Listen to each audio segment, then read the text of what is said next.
Bago mag-day off ang aquarist na si Kuya Bong, isa pang misyon ang ipagagawa niya sa amin. Kuya Bong, bakit ba tayo nandito? Saan mo ba kami dadalhin? Check po tayo ng mga coral reef. Yan yung tirahan po ng mga isda. Para kung malaman po natin kung may mga isda sila o pati yung coral o buhay. Yung coral bleaching. So, isa yun sa mga dahilan na titignan natin, i-check natin yung coral bleaching. Ang coral bleaching ay ang pamumuti ng coral reefs dahil sa pagkawala ng algae na naninirahan kasama ng corals. Dahil sa mga algae kumukuha ng malaking porsyento ng enerhiya ang corals, nagugutom ang mga ito at kalaunan ay namamatay. Isa sa mga dahilan kung bakit nangyayari ito ay ang pag-init ng tubig sa karagatan. Alam mo, balita ko, Ken, yung coral bleaching, sign din daw yan ng global warming. Kaya talagang inaaral daw yan ng mga marine biologists at mga katulad ni Kuya Bong ngayon. Oo, diba? kasi kapag nasira yung corals natin, walang tirahan ng ating mga isda, Tama. mawawala ang mga isda. True, lahat tayo apektado. Oo, so kailangan talaga natin pangalagaan ang ating corals. Check natin! Let's go, Kuya Bong! Okay, let's go!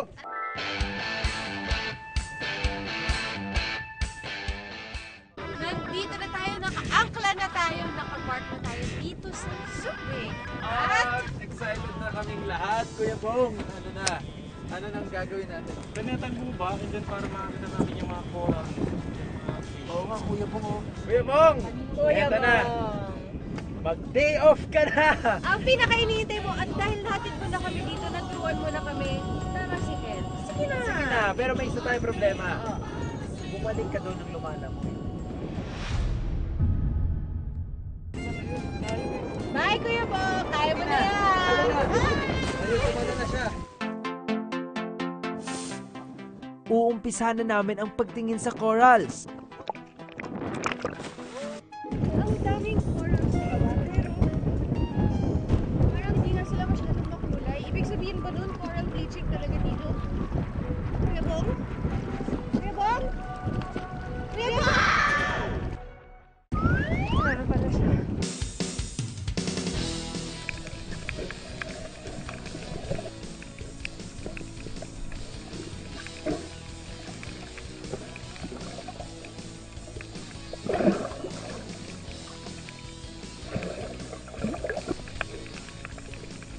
Mahalaga talaga yung ginagawa nila na pagsasurvey ng coral reefs. Saka nagsisilbi na din siyang reminder na dapat talaga mas maingat tayo sa ginagamit natin. Na dapat talagang mag-recycle kasi naaapektuhan talaga yung buong environment.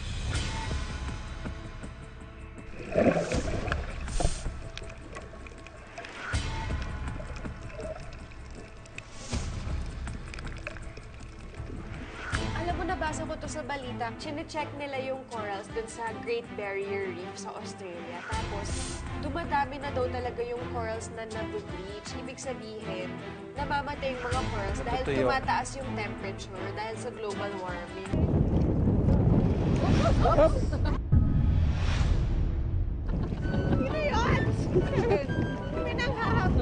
Pasensya na dyan, Ina. Medyo na-stress ako dahil mataas ang rate ng coral bleaching sa area na to.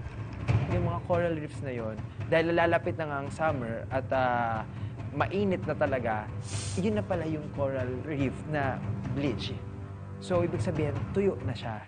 Malaking panganib din ang idinudulot ng climate change sa mga pawikan. Ang pagtaas ng temperatura sa kanilang nesting site ay nagde-develop ng mas maraming babaeng pawikan. Naaapektuhan tuloy ang gender distribution ng mga ito. Kung mas mataas yung temperature ng nest, yung egg po magpuproduce ng mas maraming female. So, doon naka-base yung gender. Sa ngayon, wala pang malinaw na solusyon para malabanan ang coral bleaching. Ang tanging magagawa lang natin ay huwag nang palalain ang global warming. Ako naman ang natutunan ko at nirealize ko na hindi ganun kadali ang pagiging isang aquarist at maraming napakabigat na responsibilidad ang meron sila. Importante para sa ating lahat na ganun din yung pag-iisip natin, na dapat conscious tayo sa mga ginagamit natin, na hindi tayo nakaka-harm sa environment.